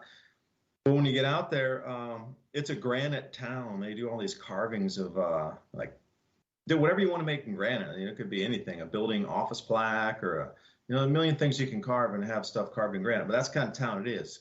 It's a granite carving town surrounded by chicken farms and just massive amounts of fields growing soybeans and stuff. So I'll put it in that way when you're talking about the George Guidestones, just to give a kind of a reference of where it is. Like it's around in the middle of nowhere, and it really is, it's not a pleasant feeling being out there. I'll say that. Right. So you're talking about a granite cutting area. So the first thing, when you said that, it reemphasizes my thought about masonry, masons, world government, things like that. But let's break down what it says right there. It says maintain humanity under 500 million people in perpetual balance with nature. So that on its face, the number one is talking about population reduction. And then the number two, guide reproduction wisely, improving fitness and diversity. Now, that sounds great, but really what it's talking about is controlling reproduction. And you can do that through many different ways, including genetically altering one's food source and medicine. I'll leave it at that. Unite humanity. Let me stop you then. I'm going to chime in on the diversity part.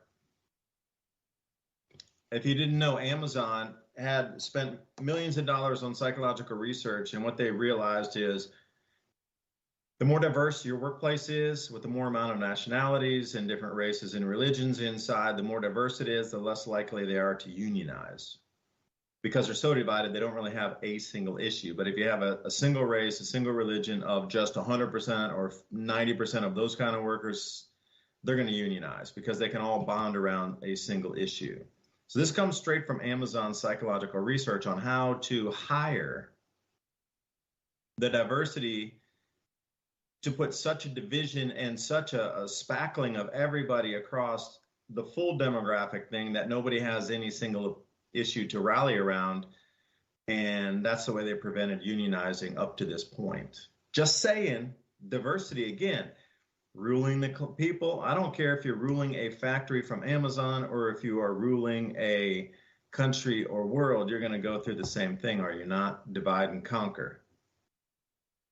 Absolutely. That makes sense, too, because, if you keep people segregated and infighting, they'll never come together. And the only unionizing that they want done is a communist style union, kind of like China, where everybody is on the same page because, they don't want to get punished. And that fits in exactly. Unite humanity with a living new language. And that goes into, the control of words, titles, ideas, and the limiting of language, making a new language where you're not allowed to, say certain things. Rule, passion, faith, and tradition, and all things tempered with reason. Now, that sounds great, too. But what are they talking about? They're talking about destroying people's identities, whether it be religious or ethnic or whatever it is, their traditions, their faith, and then the very next one is protect people and nations with fair laws and just courts. And that sounds great, right? However, the next one says let all nations rule internally, but they have to resolve their external disputes in a world court. That's world government. Avoid petty laws and useless officials. They may be talking about things like the Constitution from their version, which would be a petty law. Balance personal rights and social duties. Doesn't that sound very communist? But let's get down to the last one right here. Be not a cancer on the earth. No, so what's the social duty then? What is the contract for social duty? Look at it, what it's structured as America. You got to pay your Social Security and Medicare tax. That's a social duty. Well, no, I don't want my Medicare. I want to stop paying. I don't want my Social Security. I want to stop paying because I know I'll never collect it. I don't even want it. Just use that money and redivert it for something else, and we stop and our contract finishes here. I want nothing else to do with that. You have nothing else to do with me. I'll pay my property tax and it ends there. Because if you're going to put vaccine mandates out on all 50 states, then I'm going to reduce my taxes by 50x because I'm only going to exist in my state with no of anything federal government going to any other state because I'm not allowed to go there if you're not vaccinated. So whatever. And if I'm not afforded all the rights of a citizen to go 50 different states, then the tax proportion should be the same.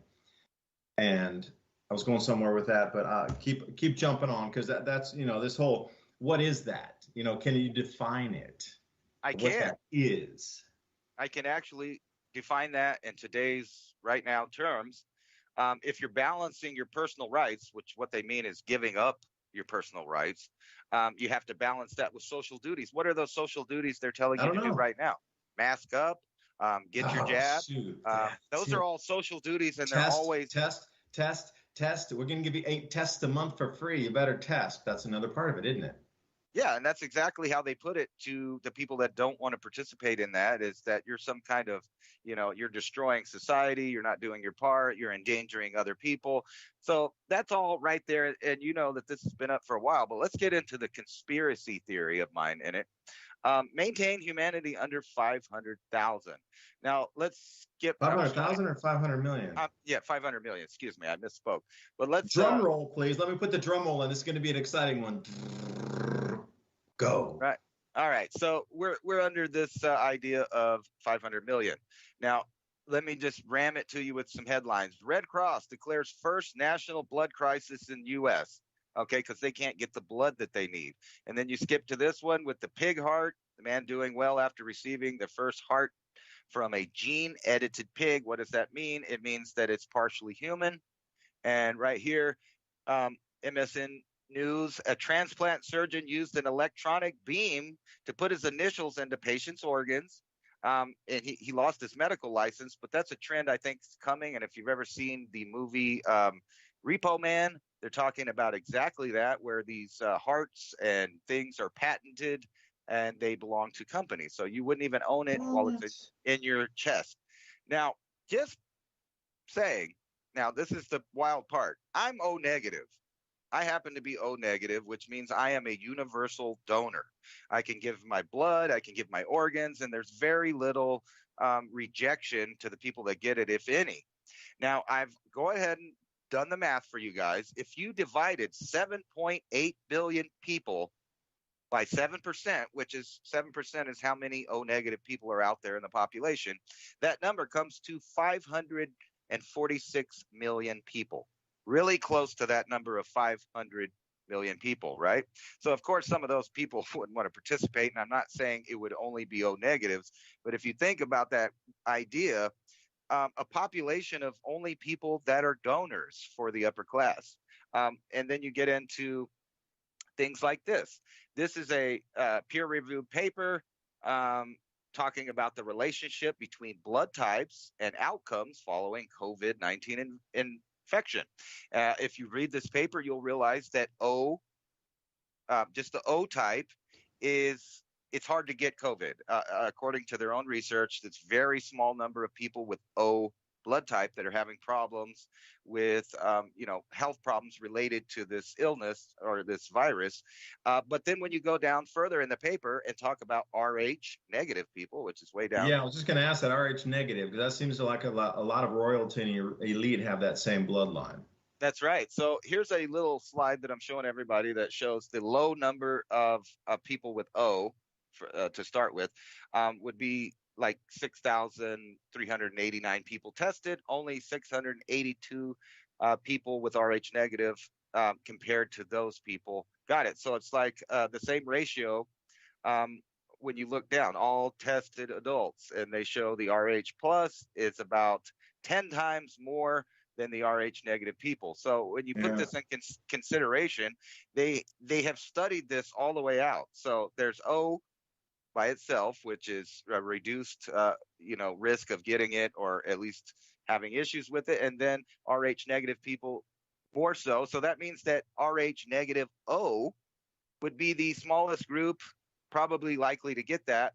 And then you look at all of these medical things right now. Ronald McDonald House to evict unvaccinated cancer-stricken children, and it goes on and on. No. Yeah, Yeah, so they're kicking those kids out. What? No, they wouldn't do that. That's just cruel. No way.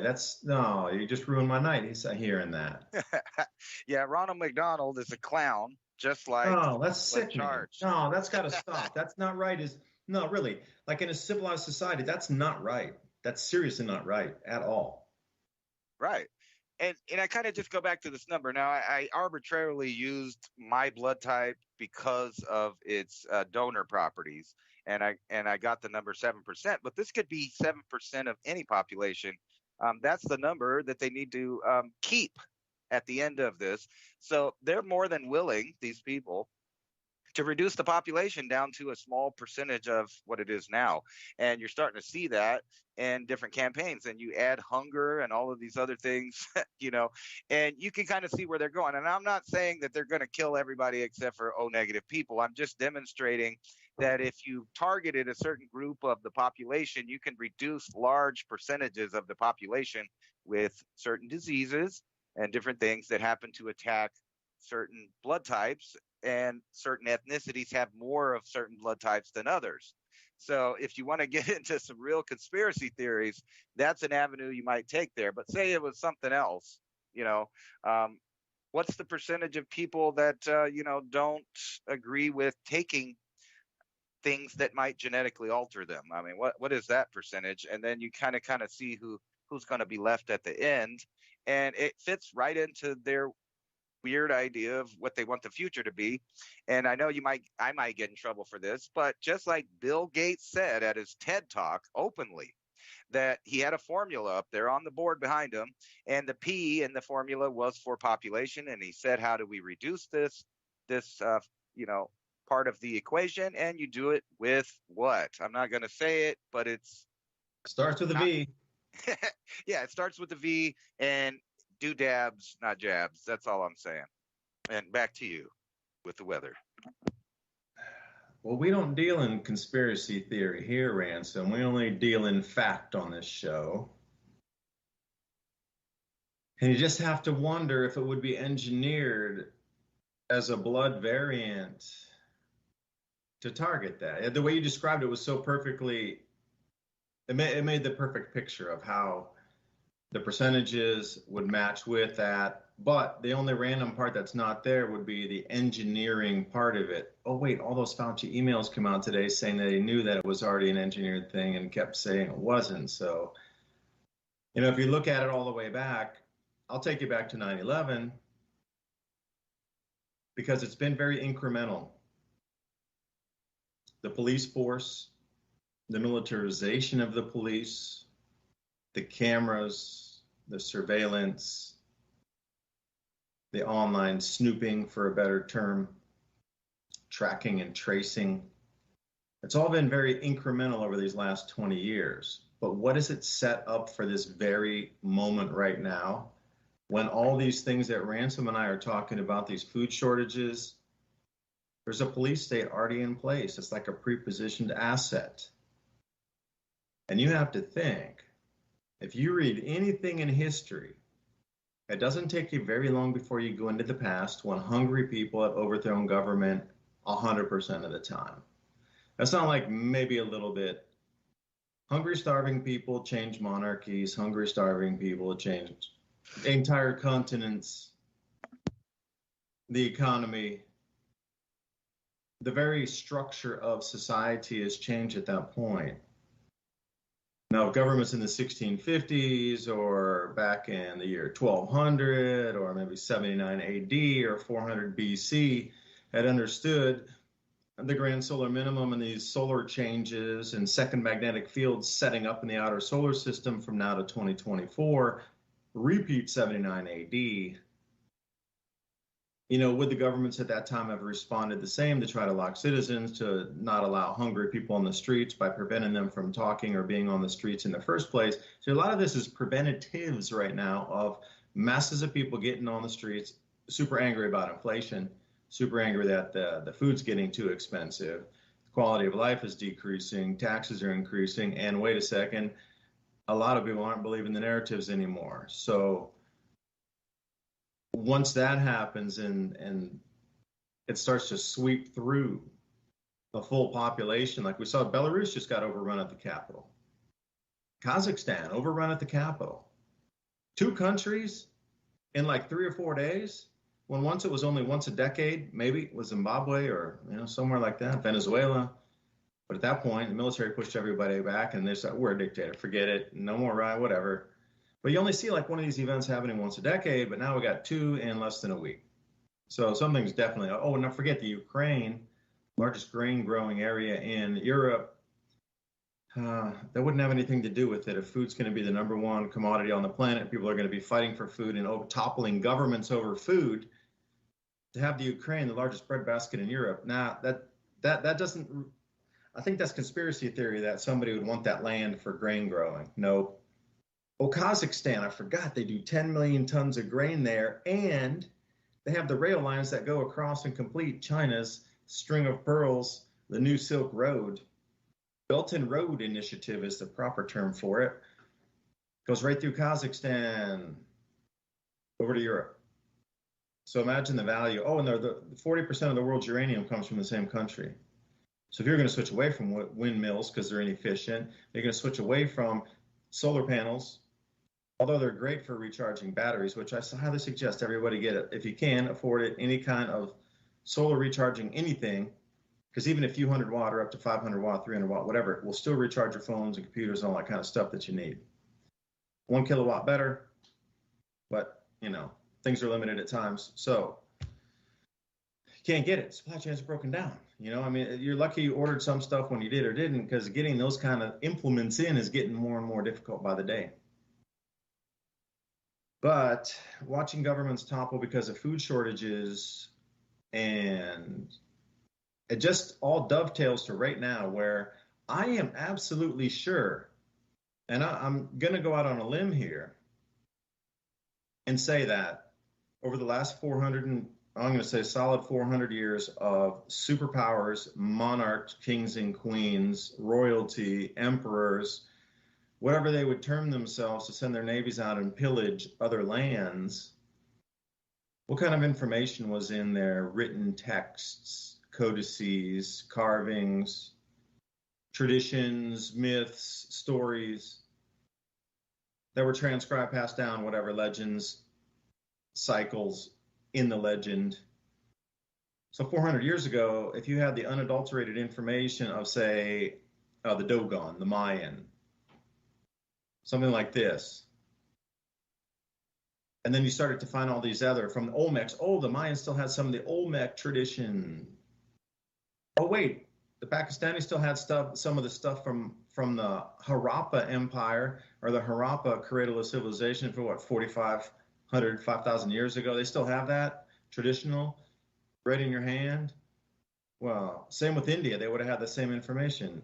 Harappa, Indus Valley, they would have had 5,000-year-old information on cycles, climate cycles. You're telling me that they wouldn't have kept records 5,000 years ago? Of course they would. They have the same exact brains that we do now. But they were way more in tune. There was no towers everywhere. There's no radio frequency blowing around the place. They were out in nature. They would have kept records. There was, massive cities all over these places, and they've dried out since. But the last since the 1600s, the world had been pillaged of all information and everything else destroyed. So there was really no record left of prior to 600, say AD, 1200 AD, Dark Ages, and then everything else behind that's gone. Well, what if that was really there, but somebody had all the information of the last 5,000 years of cycles and could pin it to, it starts right around 2020, 21, 22. I called my channel Adapt 2030 because after we reach this first wave, we will have come out at 2030, and we need to adapt our food growing strategies long before 2030 to get through this. Now, what if you had all this information, you understood the cycles cleanly, that they were here again? You're going to need to control the populace. Hence the 9/11 thing, to get the army, which was the docile police that used to help you if you're lost, into slamming your face with 5 police officers because you refuse to answer a question. It's gone from, and by the way, they all have automatic weapons or are running around in armored personnel carriers, militarized. They got Gatling guns and the helicopters with machine guns on. We're like, what is all this thing? That's police. And then they got the Army on top, which now they're training in the mountains here. Like, what the hell's going on with that? All right at this time, really, and we're coming into the food shortages with no fertilizer, very little extra fertilizer, if any. We're getting 12% loss on global crop yields just because of the fertilizer. The herbicide shortages, glyphosate is not going to be enough to activate the GMO seeds, and we're coming into cooler temperatures, shrunken growth seasons, extreme weather. And it's all happening right now as we're coming into the second magnetic field in the outer solar system that's really intensifying right now. Mark my words, May, in this year of 2021, I'm going to say May, June, July, somewhere in that 3-month window, we're going to get an 80 to 100,000 foot ejecta of ash into the atmosphere based on magnetic intensification coming off those 4 gas giants that are lining up that we're going to get sandwiched in 2024. October. You can't tell me that all these things are dovetailing at the exact same time, and it's just coincidental that all this control is right on top right now for all citizens across every nation.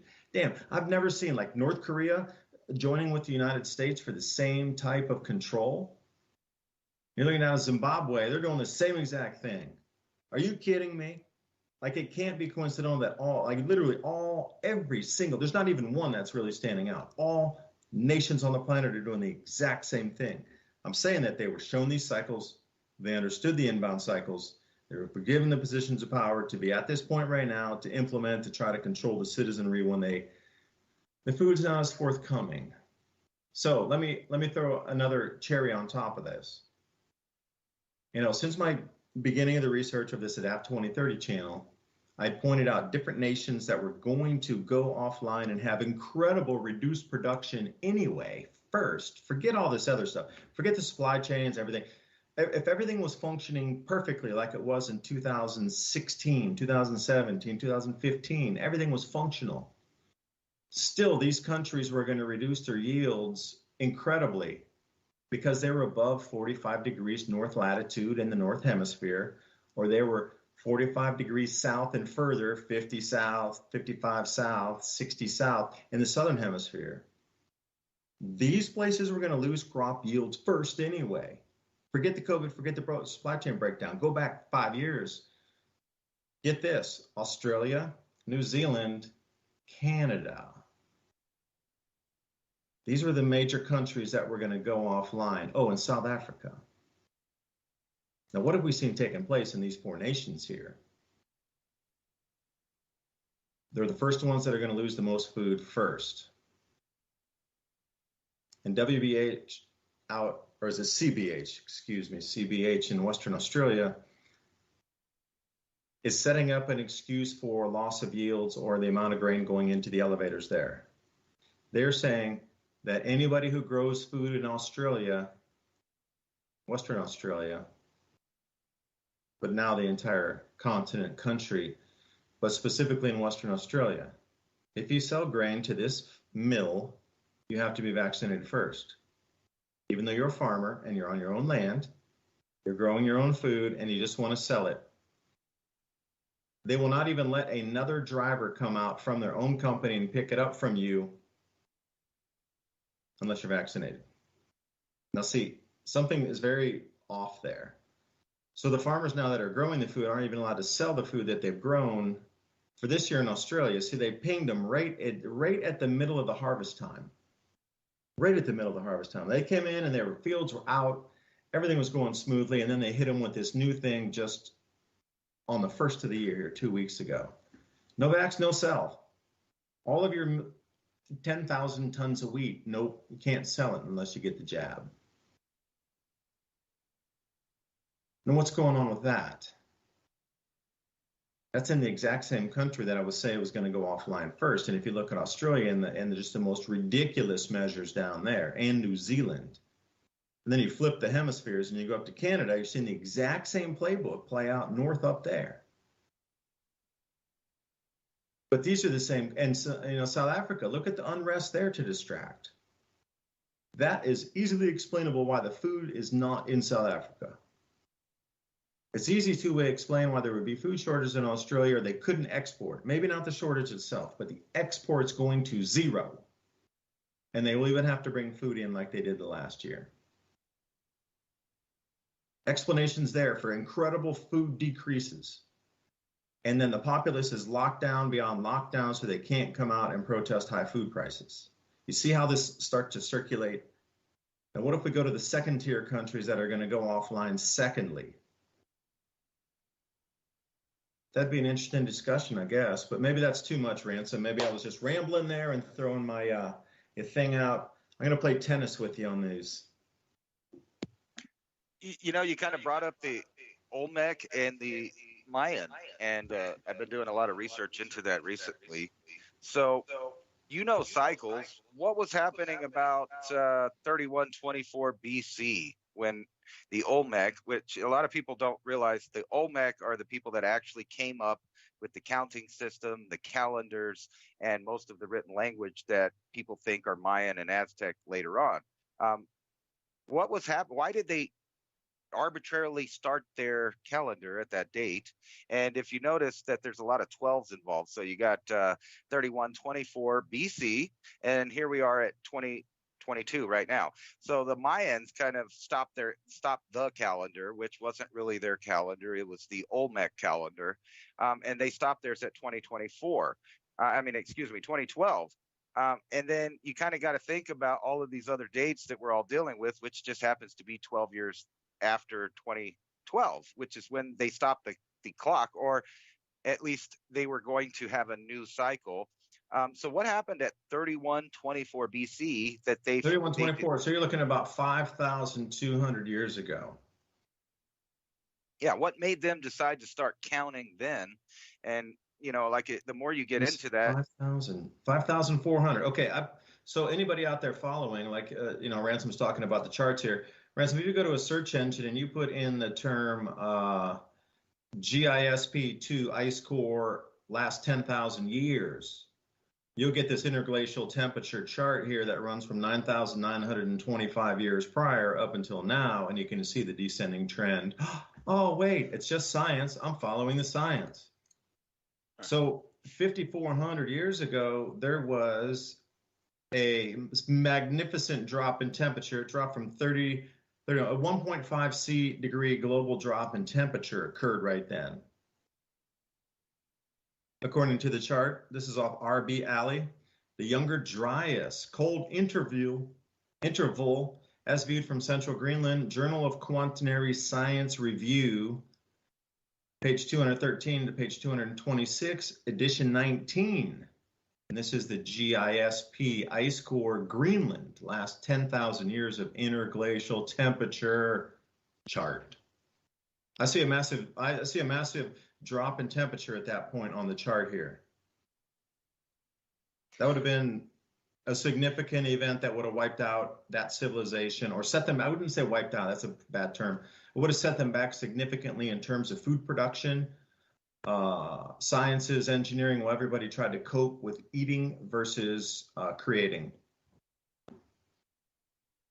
Yeah, so, and this is the time that they're also talking about, right when the Olmec started really getting good ears of corn. If you've ever looked at the original corn plant, it's not called that, but you look at it and it's barely got a couple kernels on it. There's no cob, so to speak. And this kind of goes into some other stuff, like the idea that a caveman got this little wild wheat grain that was smaller than your fingers can manipulate. And they thought, you know what, if we just keep pulling the big ones out here in about 1,000 or 2,000 years, we can eat it. We can harvest it.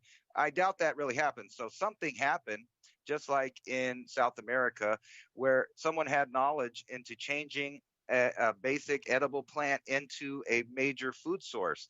Now, the question I have is, the Olmec show up.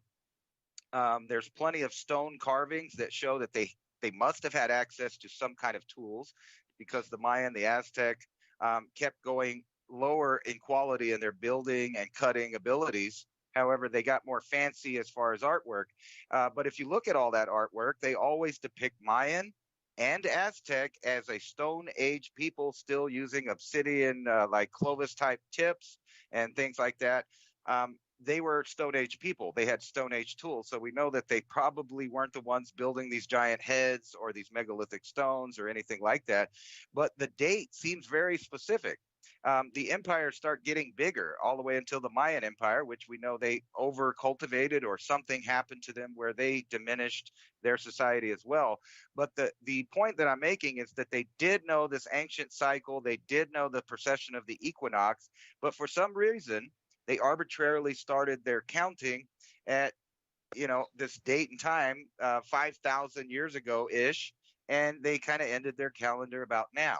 Now that tells me that they knew that that was a cycle of you know building destruction, because they knew all about that.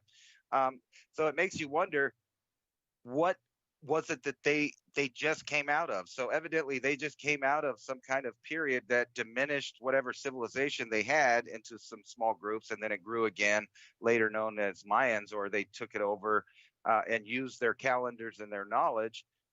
But we're here now, where we're having food shortages on a global scale, similar to the problems that they had back then. And I was just looking at this idea of reintroducing ice age animals, and you can find thousands of articles telling you that this will not help anything. It's not going to help, it's not going to help climate change or any of this stuff. However, if you research into it, several major countries are doing exactly that. And what I mean by that is, in Europe, they're reintroducing large game, wolves. They're also talking about, and also remember this, recently, DNA has proven that mammoths lived all the way up until 3,500 years ago, not 10,000 or 12,000 years at the end of the Hunger Dryas, but 3,500 years ago, there were still ice age animals in pockets, and they know this because of DNA testing.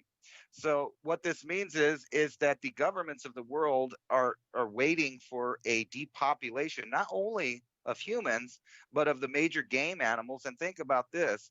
We're talking about fertilizer. What better way to refertilize a world than to put out ice age animals again in the millions? It wouldn't take but several decades, or maybe even 100 years, for the numbers to get into the millions. And if there are reduced amount of people, gives you more land for these animals. And I take you back to the Georgia Guidestones about keeping the earth in alignment with nature, not with people, but with nature.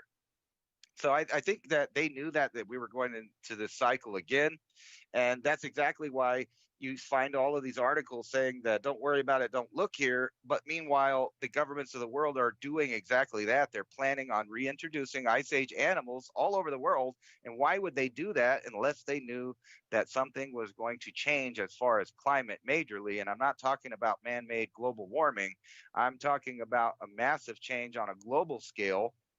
And obviously, they have these same records. We know that the Roman Empire had leftover records from the Egyptians, and the Roman Empire became the Catholic Church, and the Catholic Church went to all of these ancient places, built their churches on top of it, took the knowledge, hid the knowledge, and destroyed the knowledge for the masses. So obviously, they knew the cycle was about to hit. They knew it was for a long time. They've been preparing for it. And then you have people like the Pope telling you that you're a bad person if you don't participate in the new mandates.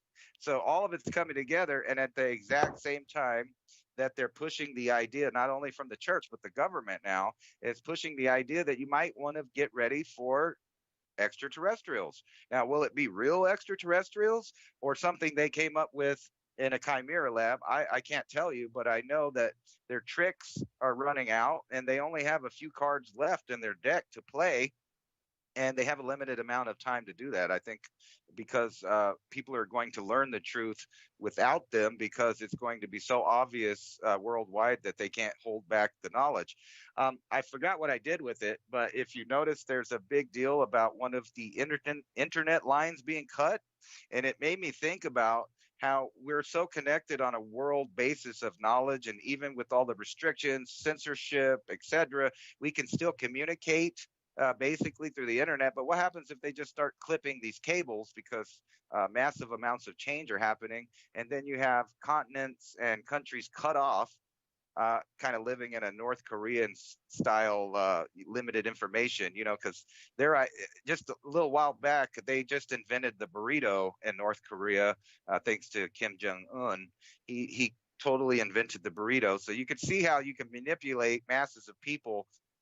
It doesn't take much effort in this day of technology. All you have to do is cut the information, or ban it, or outlaw it, or censor it, or all of the above, so that you don't realize what part of the cycle we're in. Where are we at in the cycle? I'm still, I focused on that Greenland GISP2 ice core, last 10,000 years interglacial temperature chart the whole time you were talking, and I found 3 of your answers in the chart. And the only reason is because there's this smooth average green line running right through it from 9,925 years ago until present.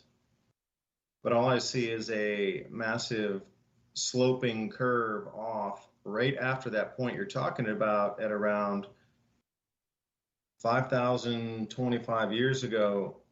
It came out of a really cold period about 5,400 years ago, rose, and that describes exactly when they were getting better yields. But then come on around 4,700 years ago, there was a massive 2-degree drop in temperature, which would have wiped out any civilization anywhere on the planet. 2 degrees Celsius dropped that fast. But then I look how this temperature chart slides past the Minoan warming period, the Roman warming period, and the medieval warming period. Compared to our own temperatures now, we're way down at the bottom of the chart. We are heading off of the end of this interglacial right now. Now, will it plunge into an ice age next week? Probably not. Will it in the next 1 or 2 generations? Possibly, yes, very much. If not into the full-blown glaciation, at least into something cooler on the tapering edge of this warmth into the cool.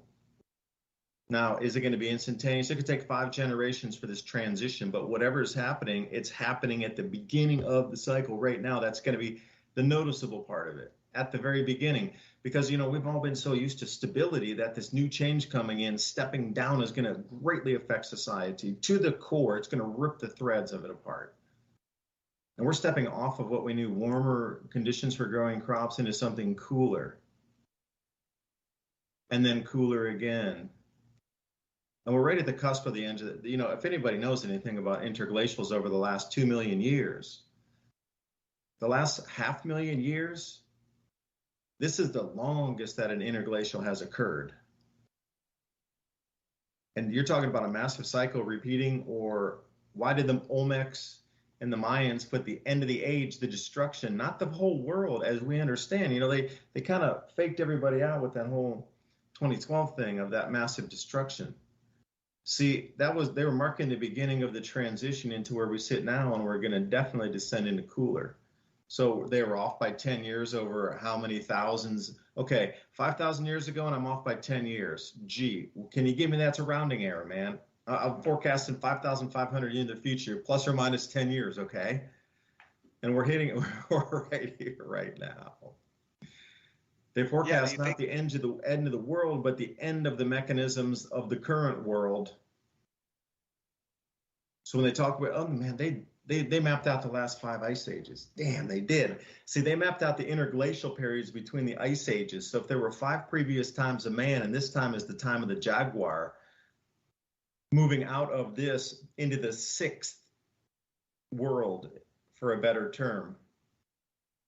What's it? The reality of construct of society. Yeah, you know what I mean? It's deep. So obviously, whatever civilization became what we call the Olmec, the rubber tree people, because it's not a real name. But you can see right there on this, I pulled up the slide for everybody. So you can see right at the end of the Minoan warming, right, literally at the end of it is right where they started counting. So they just came out of a very warm period comparative. And you can see, let's see, when did they say the Mayan stopped? And you can see, you can look at all of these things right on this graph right here. 800 AD approximately, but look at the giant drop off medieval warming period, dropped from 30, dropped 1.5 degrees there too. So think of that drop off medieval warming period into the collapse of the Mayans at 800 AD. 1.5C, collapse that society. So they had it all mapped out, and then now we're at, they ended their calendar at 2012. But a lot of people don't know that that was really an obscure, unknown thing. And the date was confirmed on a block that was put in the top of a pyramid backwards. So no one would ever see it until long after their civilization had crumbled and was gone. Someone discovered the block, and on the back of it, it had that date starting a new cycle. But it didn't just do that. It named actually a specific god who was around in their creation stories, and is depicted in war times. So I think that's very ironic that they picked a specific god and a specific date to start a new era, and it goes right along with the Hopi prophecies. It goes right along with the Bible, beware of the water bearer, as Jesus said, which is the beginning of Aquarius. And you start to see that all of these ancient civilizations were putting, dates and prophecies for the layman, but they weren't putting the actual information. So they knew exactly about these cycles from their own ancient times, just like Plato used to write about his ancient times, mentioning like Gilgamesh, Atlantis, etc. And now we're right at a point where we're about to start to see this cycle that was prophesied by so many different cultures over time. Coincidence? I think not. I think that these people had access to exact calendars, cycles, much like we're starting to have today. However, I think the percentage of people that are can understand these kind of cycles and really think of the big picture are very small amount of people, just like it was then. Mostly only the shaman and the upper class even had access to this knowledge. And then you got to ask, where did they come up with it? How did they know about the precession of the equinox if civilization didn't show up till way later? How did they know about these giant 26,000 and 52,000? I'm sorry, I got it. 100. I forgot the number. Yeah, so you think about it, an ice age cycle is 4 precessions. So 100,000 year ice age cycle is 4 of those 25,000 year. And we're going to approximate here just to make it easier math.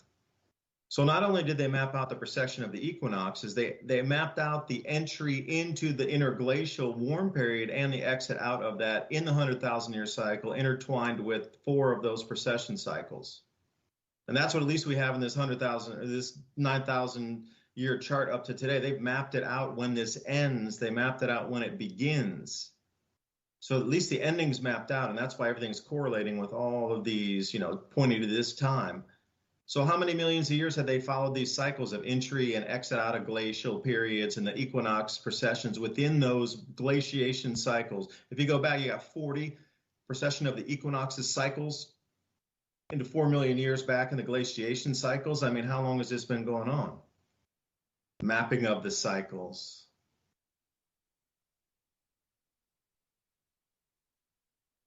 Well, obviously they knew something. I mean, and if they didn't know that's why I kind of I'm impressed by the Olmec, because with research you find out that the writing system, the calendars, the numeric system, all of that is attributed to a group of people we know nothing about, except for the fact that they could cut super hard stones exactly like other civilizations around the world. And then the later civilizations that came, they may have got access to the knowledge, but they were Stone Age people.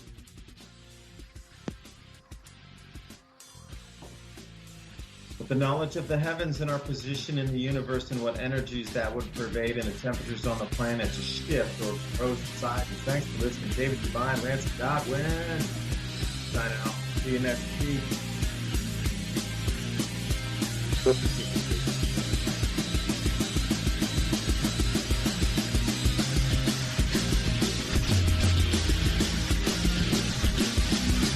Thank you for listening to Revolution Radio.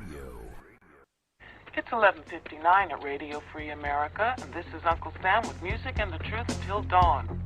Right now, I've got a few words for some of our brothers and sisters in the occupied zone. The chair is against the wall. The chair is against the wall. John has a long mustache. John has a long mustache. It's 12 o'clock, Americans. another day closer to victory. And for all of you out there on or behind the lines, this is your song.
What have I become?